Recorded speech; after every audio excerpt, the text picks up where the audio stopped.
Welcome to Hertz.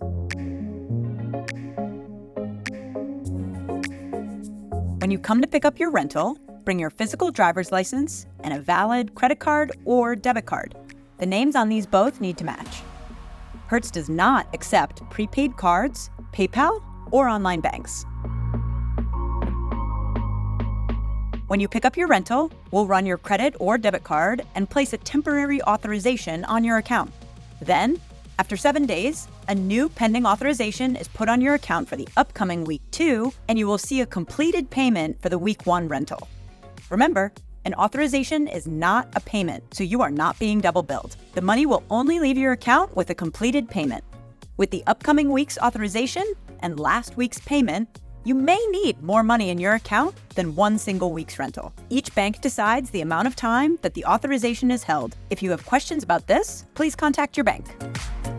Your rental includes standard preventative maintenance, which covers tire rotation, fluid top-off, and regular inspections.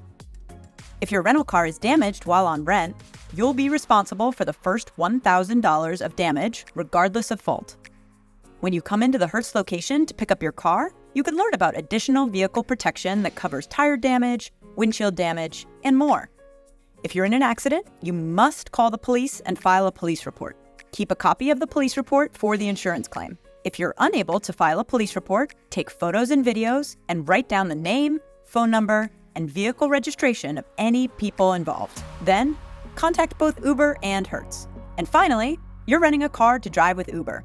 You are not allowed to use this car to earn money with any other platform. You rented an electric car from Hertz. This is a Polestar 2, but you might have rented another EV from us. Don't worry, the basics are the same. EVs are different than a normal gas car, so please get familiar with it before you pick up your first passenger. One big difference is that EV accelerate much faster. Also, when you're taking the foot off the accelerator, it automatically starts slowing down, so be very cautious with that.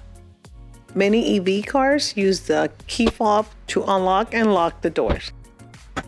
Not all EV cars have the front trunk, but the Polestar does. I recommend to put your personal belongings on the front trunk and leave the back trunk for your passengers. Okay, we're ready. Let's go in the car. Many of the EVs has a start button, but this one is different. This one has a sensor on the driver's seat. Once you sit in it, it turns on. Once you get off, it turns off. Most of your passengers have different requests, like adjusting the AC or the heat. You could adjust your AC and heat on the touchscreen. I recommend you to get familiar with it before you pick up your first passenger, so you won't get distracted. Now let's talk charging. This is how you see how much charge you have left. Now let's find a charging station. To find the nearest charging station, just tap here. It will give you all the ones you have available for the Polestar 2. Okay, let's go to the charging station.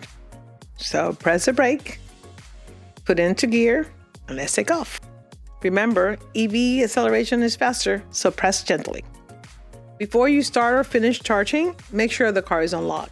Once you're ready to charge, press to open. Start charging like this. Some stations will allow you to pay with your credit card. Some others will ask you to download their app. Right here at the touch screen and behind the steering wheel, you will be able to see how long it will take to charge. You would like to charge it up to 80%, since after 80%, charging will start slowing down. One more thing, remember, you have rent from Hertz partnership with Uber, therefore no other platform can be used. So that's it for now. Thank you for renting with Hertz.